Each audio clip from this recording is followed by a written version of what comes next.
Good afternoon, everyone. My name is Kamil Tomaszek. I am a third-year medical student at Rush University Medical Center in Chicago, Illinois, and I thank you for the opportunity to present our research on the hemodynamic changes with catheter-directed thrombolysis versus large bore mechanical thrombectomy for acute PE, a multi-center retrospective study.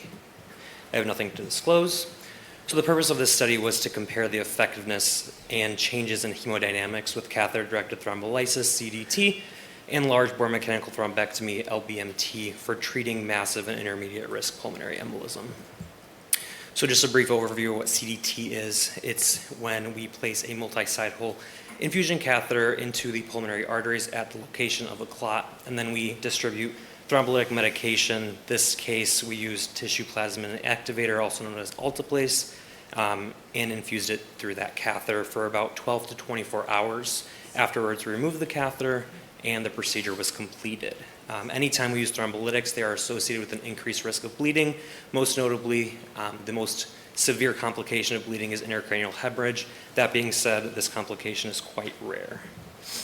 Moving on into LBMT, we use a large bore catheter system, usually greater than 16 French. Again, this catheter is placed at the location of the thrombus in the pulmonary arteries, and then the clot is extracted using suction thrombectomy via manual or mechanical aspiration, depending on the device used. In this study, most devices were either penumbra or inari.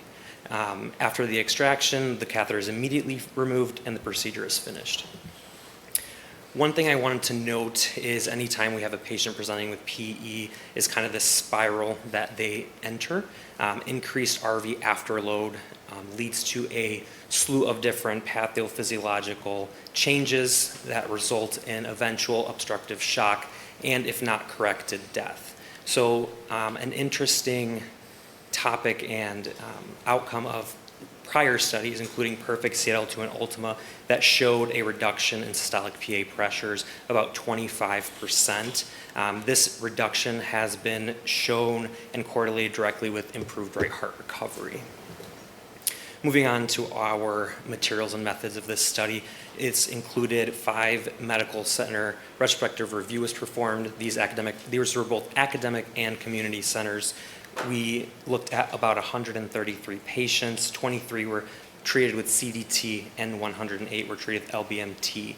Regarding the PESI score between the groups, there was no statistically significant difference, with the CDT group showing a PESI score of about 96.7 on average, and the LBMT group showing 92.2.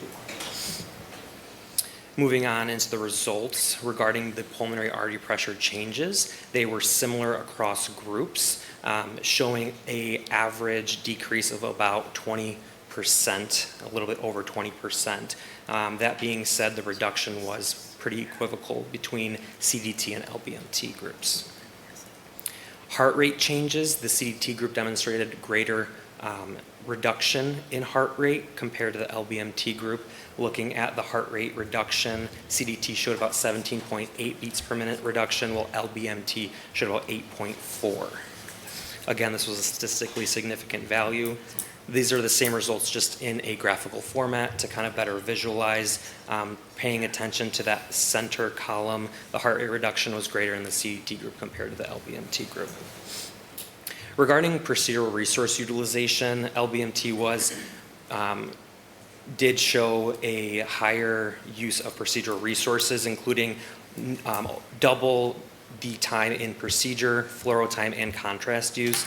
The only area that it was slightly better was the number of angio-suite visits.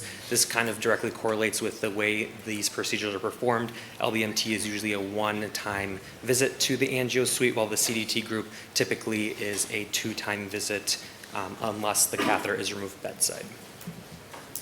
Time of ICU stay was very similar between the two groups, on average being about 3 days. There were 2 procedure-related complications in the LBMT group. One was an access site hematoma, and one was a case of cardiac tamponade intraprocedurally. Now, there was one delayed major complication that occurred in the CDT group. The patient developed a GI bleed after the procedure was performed. Oops. Going into the conclusions, so the CDT group had better reduction of heart rate between the two groups. CDT and LBMT were similarly effective in reduction of pulmonary artery pressure and their length of ICU stay. However, LBMT was associated with fewer angio suite visits. It was at the cost of higher fluoro time, procedure time, more contrast use, and more procedural complications. Now, that being said, further research should be conducted to account for various confounding factors that such a retrospective case review cannot exclude. Thank you. Any questions?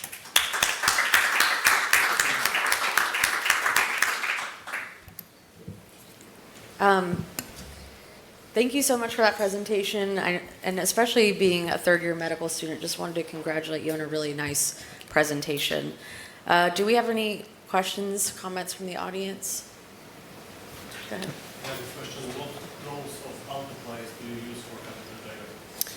Absolutely, great question. So the dose kind of varies per patient. We typically do anywhere from 0.5 milligram to 2 milligrams an hour, and that is dependent on the proceduralist, really. Once again, thank you very much for your presentation. What were the reasons to have patients coming back after large bore thrombectomy to the angio suite? Yes, so the main reasons they came back was for a residual clot, and then we did place a lysis catheter. I think that happened in a few patients. Those were more the high-risk patients. I want to say there was maybe 4 or 5 out of the total that we did that came back for then lytic therapy afterwards. Any more questions? I have a question. With the CDT group, why were you bringing them back to the angio suite? Yeah, so some of the community centers, they do a 2-day therapy for the CDT, so they place the catheter and then they take a post image and remove it under fluoro. If they see residual clot, they will continue to dwell the catheter for an additional 12 hours.